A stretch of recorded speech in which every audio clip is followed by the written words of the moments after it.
Hey, everybody, and welcome back to another episode of the Proud to Work in Cannabis podcast. Very excited to have Chelsea Kossower, who, by the way, we were just laughing because I was self-conscious about the way that I pronounced last name, so I'm happy. Chelsea, did I get it right that time? You crushed it. I'm so proud. Thank you so much. But Chelsea's the VP of Global Expansion at PuffCo. She's currently responsible for expanding PuffCo into global markets, which I can't wait to dig in on. Really cool story because Chelsea started in 2013 as employee number one, and we love employee number ones on this podcast. We've had a lot of them here. And you know, she's done so many roles within the company, starting as intern, moving to sales rep, to sales manager, to head of sales and business development, to VP of sales and business development, to now VP of global expansion. Oh my God, there's so much to talk about. Chelsea, welcome to our podcast. Thank you for being here today. How are you? Doing great. Thank you so much. I love this podcast. I feel like you're one of the only people that are really shedding light on the real insides of cannabis. So thank you so much for having me. I can't wait to talk to you. Yeah, thank you for coming on. And I'm happy that the headphone situation is, these headphones seem great. Yes. Just for everybody, I've been traveling nonstop, and I was so excited to do this podcast. I land from the airport. As I get out of the airport from the cab, my AirPods fall into a puddle, and it was awful. But luckily Karson is so accommodating, and we were both so excited to do this podcast that we made it work. So thank you for being so flexible. And you told me that you're going on tour starting tomorrow.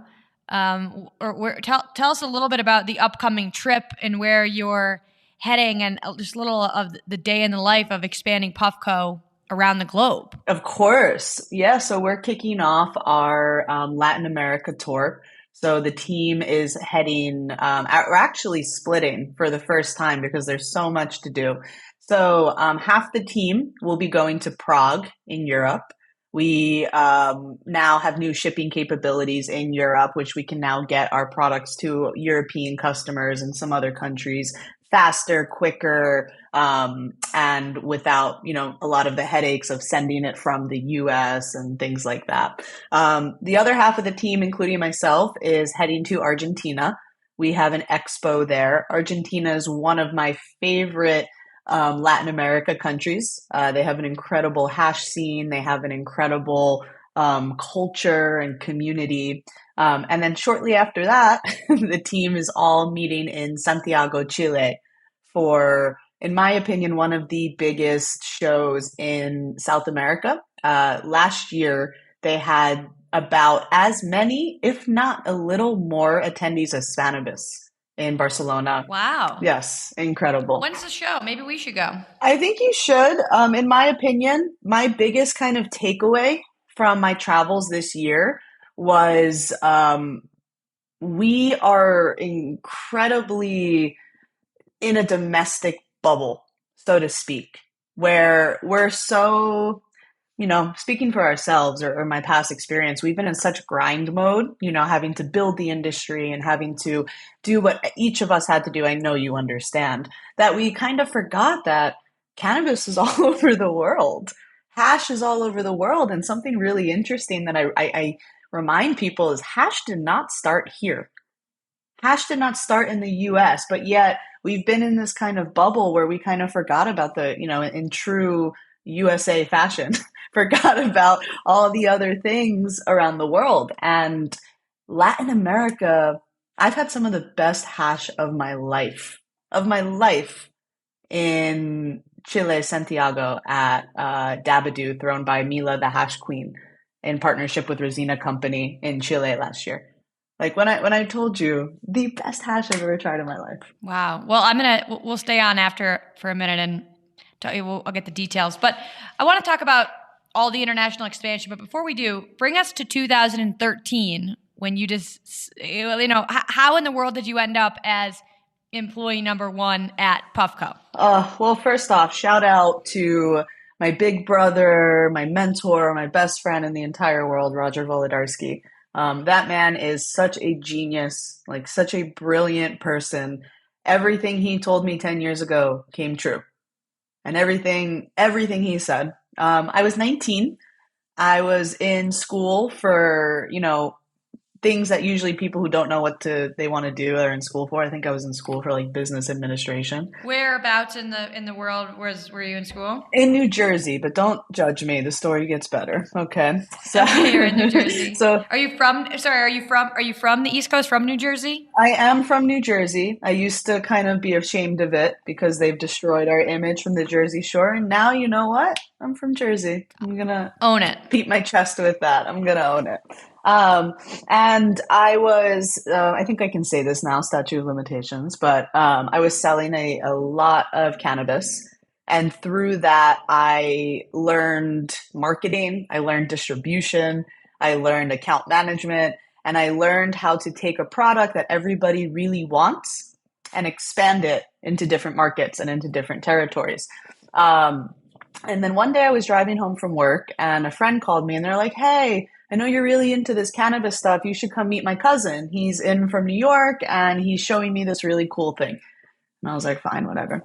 And I go and I am walking this random garage in Manalapan, New Jersey, and there's Roger Wolodarski. He's like, I think at this time, 30, like he's super young. He's my age. And he is like, yeah, like, check this out. And he pulls out this, like, do you remember those old film containers, like those yellow? Yes, So of course, yes. He opens it and there's this like black tar hash.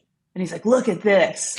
And I had no idea what it was. You know what I mean? I'm 19. I'm used to rolling my vanilla Dutches and just I had no idea about like quality of cannabis. Like I knew about, the real people will know like triple A's.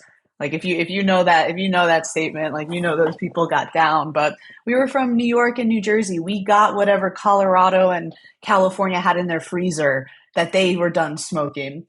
So he like shows me this pen, right? It's like super prototype. I will never forget it. It's like this super little silver thing.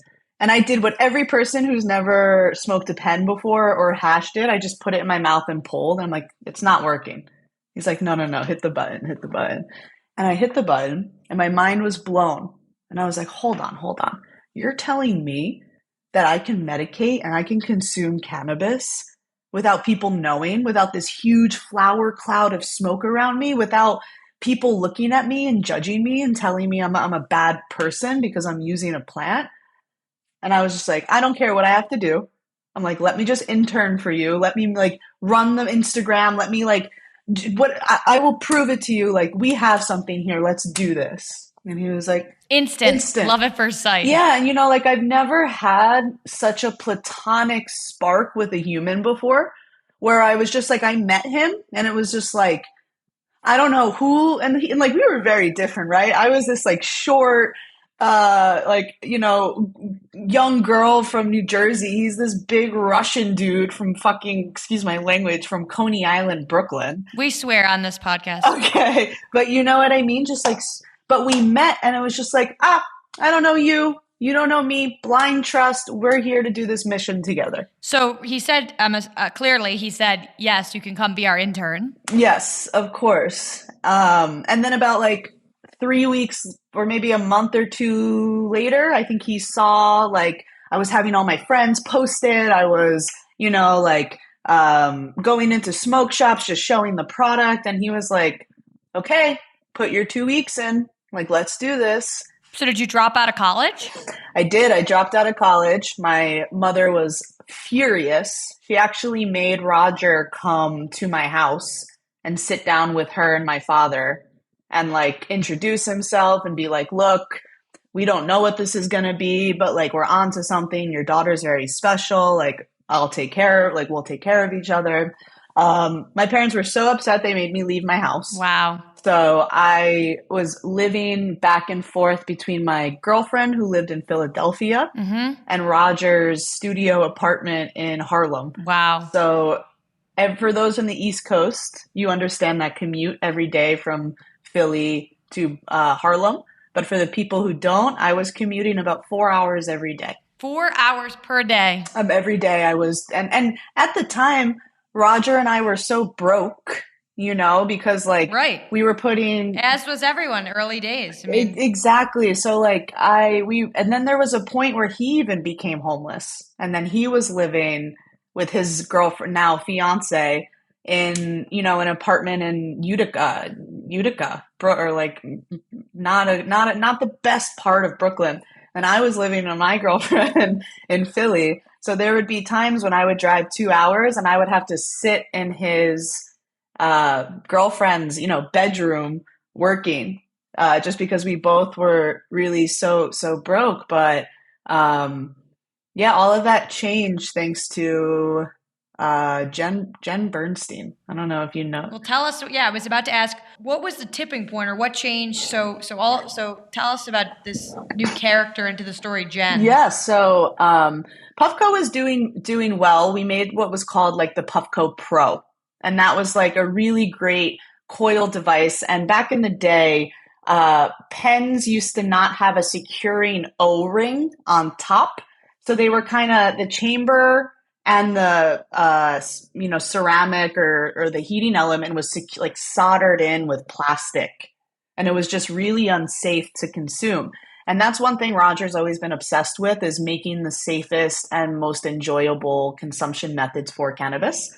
So he was the one that worked with the factory to make the securing O-ring, which eliminated any plastics, fibers, glues, anything. So we were the first company to kind of make that a standard.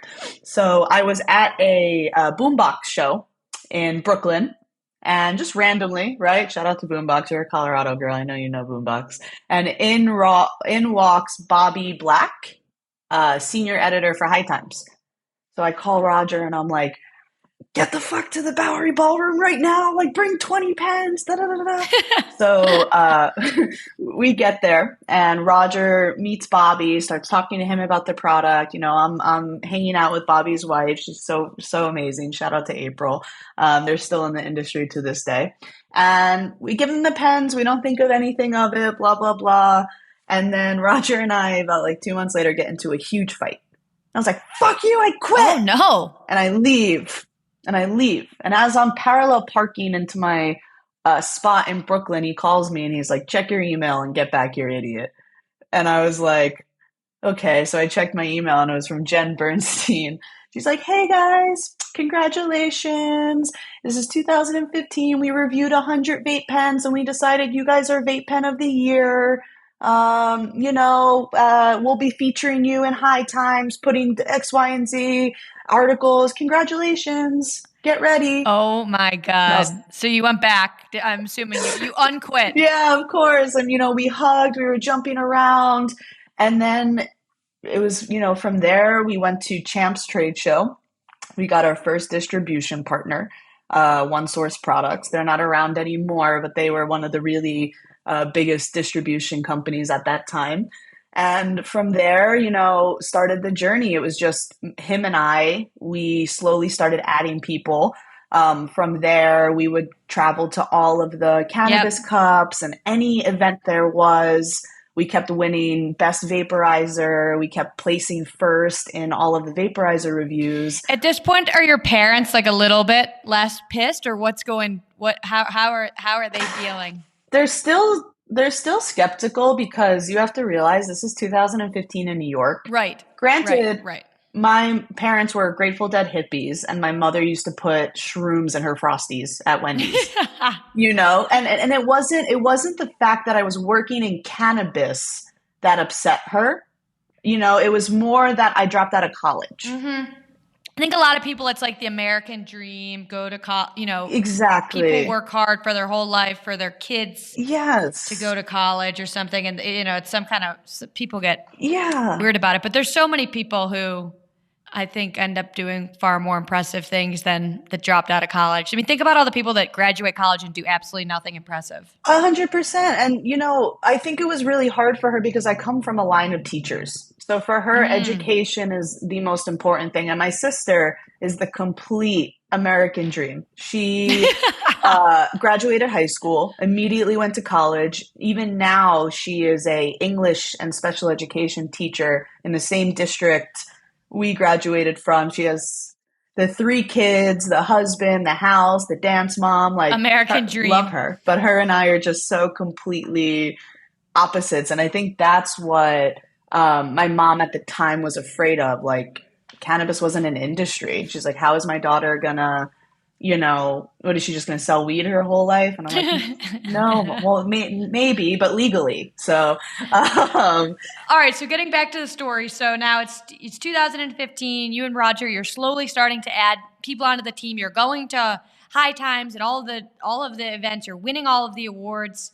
I really do feel like in 2016, things were just the industry in general started to take off. And so, what was your year like in 2016? 2016 is when we started, so we missed a little bit, which still feels like a long time ago, but that's a very long time ago. Yeah, you didn't miss out on much. Even then, it felt like, when I look back on it, it looks like such early days, but in comparison to the 2013, it felt like, I'm sure like it felt very different. But you know what though? 2016 is really when everything started getting a little credibility, in my opinion. Like 2013 on, it was like a bunch of people scrambling to build a foundation, not scrambling, that's not the right word, but trying to build a foundation for us to stand on. Like I still to this day credit a lot of the vaporizers that came before us because they paved the way for us to innovate. But 2016, we hired Avi Bajpai, who's now our chief technology officer. But at the time, he was like our lead engineer. And Roger showed him how to take a dab, and was like, recreate this experience. Because at the time, all pens had coils. And at the time, all the companies were putting out like chambers with 3 coils, 4 coils. Your vapor or your product was judged by the cloud it put out. And we took a real risk because we told people coils are bad, right? So now you have this company from Brooklyn with 6 people that everyone's like, you East Coast cats. And we're like, no, you guys are doing it wrong. Look, and a lot of people were like, what? Until they got to try it. And once they tried it and they realized, oh my God, I have this portable device, the PuffCo Plus, that I can taste my hash. People were blown away. And all of a sudden, people who, were like, I would never put my hash in a vape, were like, I'm tasting my hash in ways that I've never tasted my hash before. And then we started winning. I think we won. That product became the most awarded vaporizer in the world. We won almost every cannabis cup in the country. And then we took the product to Madrid in, I believe, 2015, 2016, maybe. And yes. And then we won Best Vaporizer and Best New Product at Spannabis. And that was like a moment for us, it was surreal. And I think that set us up really nicely for kind of moving to the next part, which is the creation of the original Peak. And I don't know if you've ever used a Peak or if you've seen it, but in my opinion, we created a new category that didn't exist before. Yeah, that's the next piece that I wanted to talk about, because I think it's one thing to bring something new to a category, but to be a category creator and then win there. I mean, how did you guys come up with the idea and how did you go about doing it? Walk us through that process. Really, Roger and Avi are like two creative like geniuses together. They work really well in the sense of Roger will bring like a vision and an idea, and then Avi can make it a reality and be like, hey. And then you can sell it. Exactly, right? I'm at the end of the chain, but yeah, but just as important. If nobody will buy it, there's no business. That's true. Thank you for that. But yeah, Roger was never a drinker, and Roger was obsessed as long as I could remember even knowing him, he's been obsessed with hash. But he's right, dabbing is scary. And a lot of people won't smoke hash because of how intimidating dabbing is. You have the torch, you have the nail, it's intimidating. As fuck. And it's even, just taking a pause. A few years after the Peak, I was doing a tour domestically, just visiting our different shops and things like that. And a bartender pulled me aside and was like, hey, I just want to thank you because I'm a former meth addict and the torch was really triggering for me. And now I could consume hash in a safe environment, and just thank you for that. Those kind of little moments, it's so funny. It's like we all do all of these things, and then like sometimes you're just reminded of like what you're helping people. Yeah. And so, Roger, the idea for the Peak was to have a device that does the thinking and everything for you. Because even if you are comfortable enough to dab, you have to do it right. You have to like time it for a certain time and then let it cool for a certain time. And you need all these like little gizmos and beads and gadgets. And it was just a lot. And Roger told Avi, like, hey, I want this to be like almost like you're holding a bottle. Like you can be at a party and you can hold it and look the same as, somebody walking around with a bottle of beer. PuffCo's goal 10 years ago, even now, has always been to destigmatize and normalize cannabis. And the Peak was a way to do that. But we kind of hit a glass ceiling in New York. So it's 2018, right? And by this time, we have a beautiful office in like Dumbo. Like there's, I think, 12 of us, 10 or 12 of us. Like, but just coming from like Roger's mom's garage, like it was such a come up. Roger's girlfriend's studio. Yeah, exactly. And shout out to Taryn. Shout out to Roger's mom. Shout out to Roger. Shout out to everybody involved. It takes a village. It does. But you know what? We had a lot of problems hiring in New York because people didn't want to work in cannabis. Right. So, because their parents. That sounds familiar. I know a thing or two about that. Exactly. So, we would get people really far in the interview process and then they would call us and be like, my parents told me they would essentially disown me if they found out I was working in cannabis. So, we had to move to LA and, we brought 8 of us to LA and it was a scary time. I think I can say this. Is that where you are now, by the way? I'm in LA right now, finally. And that's where you live. That's like kind of, is that home base? Okay. Yes. Home base is LA. We came to LA with 1 payroll in our bank account. Whoa. And like, here's the thing though, is we all knew, right? Like we all we believed so hard. It wasn't that PuffCo wasn't doing well. We just launched our Peak. So all of our money was in our product to get it inventory. Back. Right. Which we had no problem selling. We actually this came out and we thought, we needed way, way, way more. But yeah, we came to LA with 8 of us, I think. And 1 payroll. 1 payroll. Roger did it. You know what I mean? Like we all did it. And now we're still in LA, 5, 6 years later. Oh God, I've been in LA for 6 years. And now we're here. What does the team look like today? I think we have maybe 200. If I had to guess, I don't know off the top of my head, 100% 100. But I'm pretty sure with all the consultants and other things, I think we're in the high hundreds, maybe 200. And now talk to me about what kinds of roles I know that, we'll probably spend some time on sales, but what kind of teams exist within the company? We're a real company now. We're not a baby startup. So we're not a baby startup. There's real teams. Yes, we have a revenue team. We have a operations team, a product development and product team. We even have a quality team. A big quality team, customer service team, a marketing team, an events team, even a content team to help with Roger's content, to help with, PuffCo's content, an admin team, a people's team. It's all the teams. So many teams. And you know what? And I can't believe I'm saying this. I love every single one of them. The best part of PuffCo 100% is the people. And how have you decided as employee number 1, essentially co-founder, how have you decided where you want to spend your time and put your energy? Because I think so many companies get to this place where, the founders, it's the dream of founders to be able to spend time doing the thing that you're the best at and hire people around you. So how have you decided, Chelsea, where you're going to put your superpowers and time? What's interesting? I'm going to say this and then I'm sure some of my friends will laugh at me. I feel like I'm still pretty young. I'm in my opinion, and you're an expert on this, so you can tell me. I'm a young executive. I'm 31. I actually just turned 31 last week. Hey, congrats. Congrats to you too. We've made it to 31.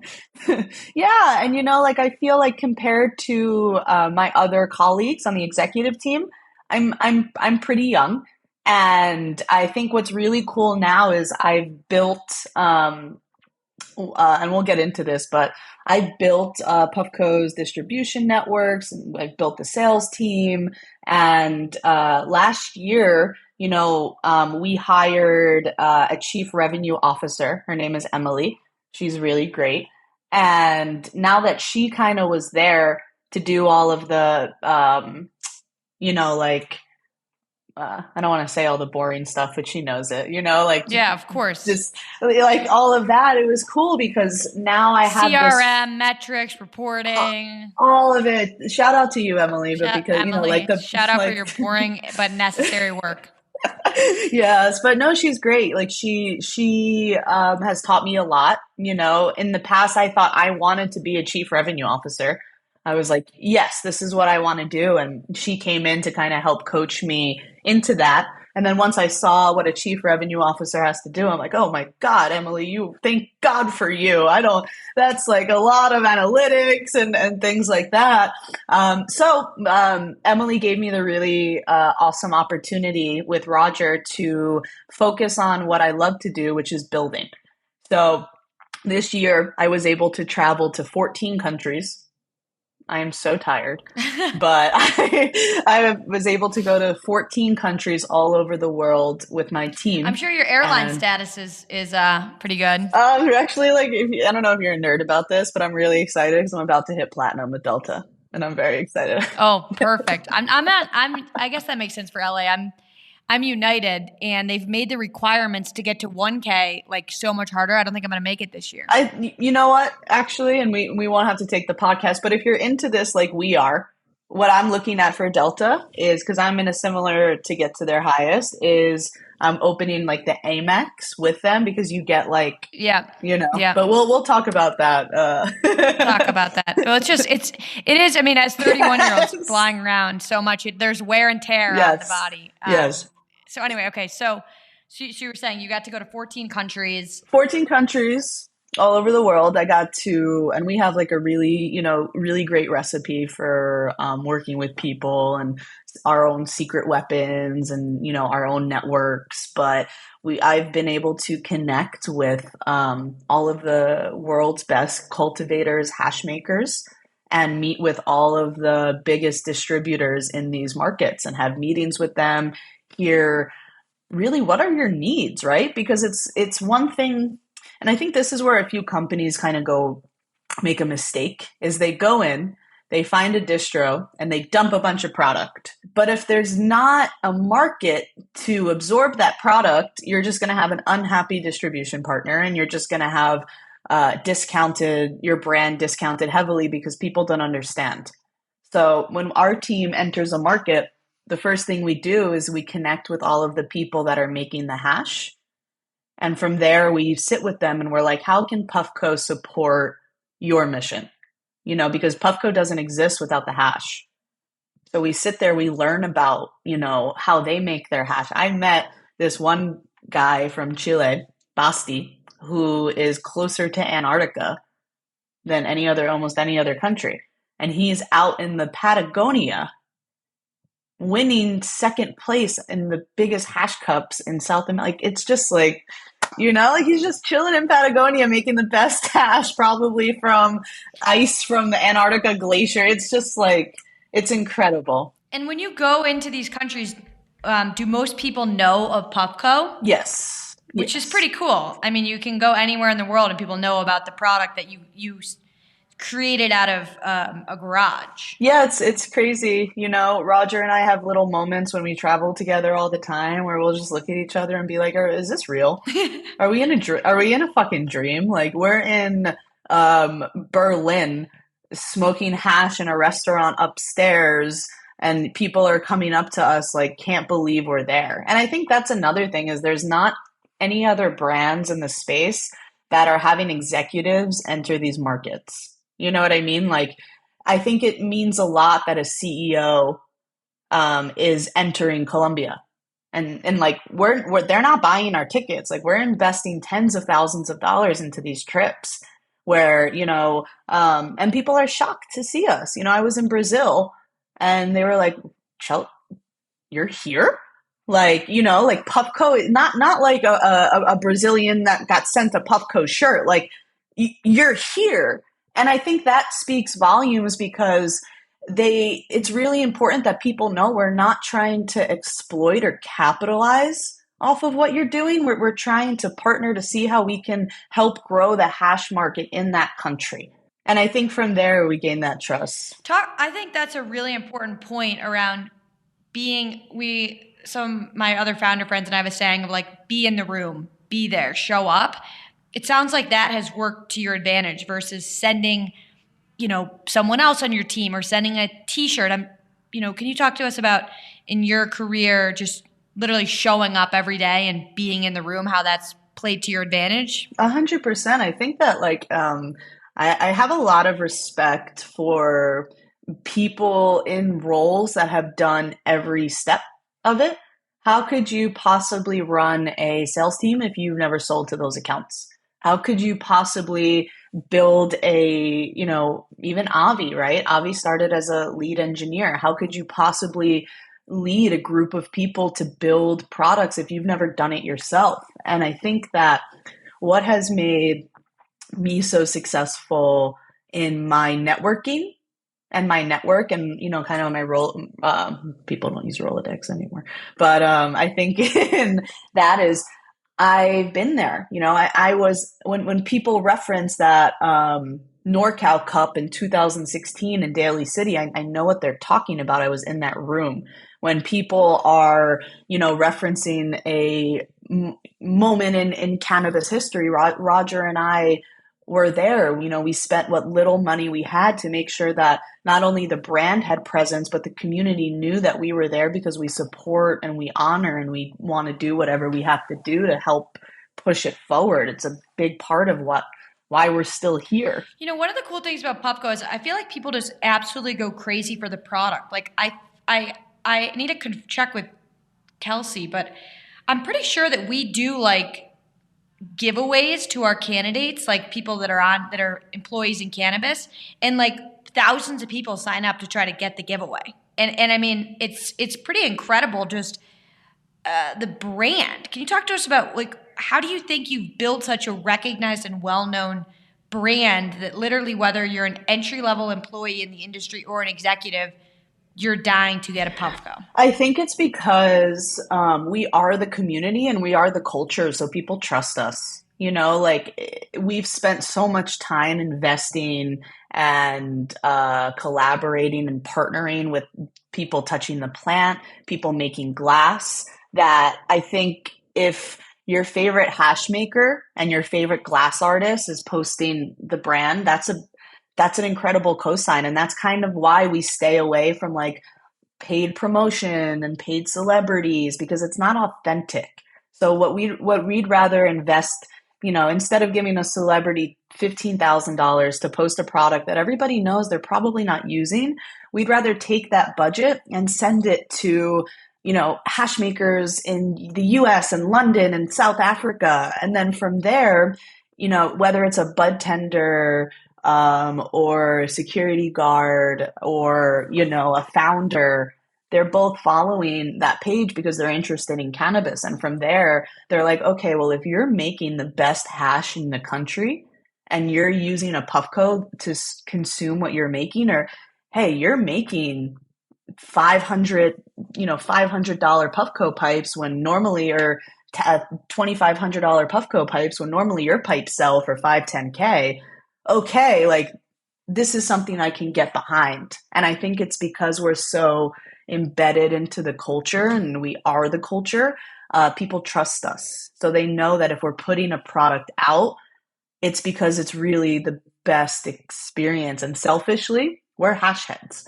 So we make the products for ourselves. All of this was created because it didn't exist. And I think that's like when people create a product that they really want, generally, versus trying to go out and figure out what other people want. Those are the products that at least I've seen be the most successful. I know we're going a little bit over here, but I'm curious. You said you went to LA and you went with one payroll left. Did you guys end up, obviously you made payroll and you've gone on to hire hundreds of more people. Did you guys ever go out and raise outside capital, or has the business been completely bootstrapped? Bootstrap. That's no investors. No investors. You can do whatever you want. Well, yes, to a degree. Roger is our CEO, but we have a really incredibly smart and talented executive team. One person I really want to shout out is Joy.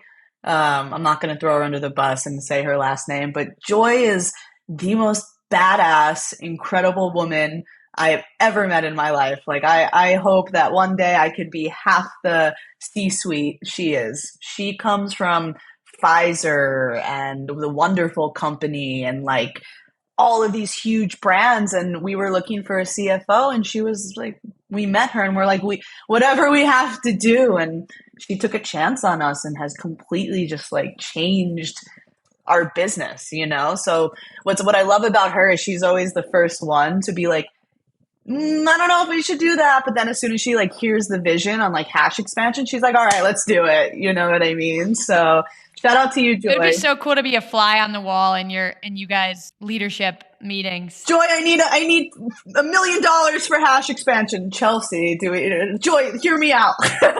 Oh my goodness. Well, my last question for you, and then I'll let you go. We could keep jamming for hours. We'll have to do a follow-up episode, but you started in 2013. Today it is 2023, a decade later. What is your vision and hope for PuffCo for 2033, another decade? Oh my God. What is my vision? My vision is for the culture to switch where most people are consuming more hash than flower. And from there, our products are so microscopic and invisible. The only thing you're thinking about is the hash. That we will somehow have a way where we can look at beautiful hash and consume it with the space goggle text that probably Elon Musk and Facebook will probably make, where you can just look at hash and then just boop, and it'll just be like an app. I am so excited to have you back on in 2033 and see where we all are. Well, of course. Chelsea, this episode went by so fast. It was so much fun. Thank you so much for doing it. I mean, I'm so inspired and motivated by this episode, and I know everybody else will be. If people want to follow you and get in touch with you and buy PuffCo products, how do people connect with you in the team? Of course, you can follow me on Instagram. It's very easy. Chelsea, CHELSEA __ PuffCo. I have a lot of reels of our hash expeditions. You can follow PuffCo. Wait, it's Chelsea _ PuffCo? Yeah, that's me. Got it. Follow. Yep. And puffco.com, we just launched a new product and we have some exciting things coming for Black Friday. So, yeah. And thank you so much. This was my favorite podcast I've done in a long time. Really? Oh, and actually one last question. Last time we talked, we were jamming on wedding planning. You have an upcoming wedding, don't you? I do. Shout out to my incredible fiance. Her name is Maria, and she is actually a hash maker grower in Chile. So we met on a hash expedition, and it's been love at first sight, and we are getting married, ready for this, 4/20 next year. Is she moving to LA? TBD, not sure. Luckily with all of my travel, if there's an opportunity, Roger will probably hate to see me go, but you never know, right? I could maybe spend some time in Santiago because, like I said, she has a job there and her own thing, but we'll definitely be together. And you're going there in a couple weeks anyway, so I'll be there exactly. Well, congratulations in advance. Thank and you. Excited to see the photos from the 4/20 wedding. It's going to be incredible. Of course. Love that. Thank you so much.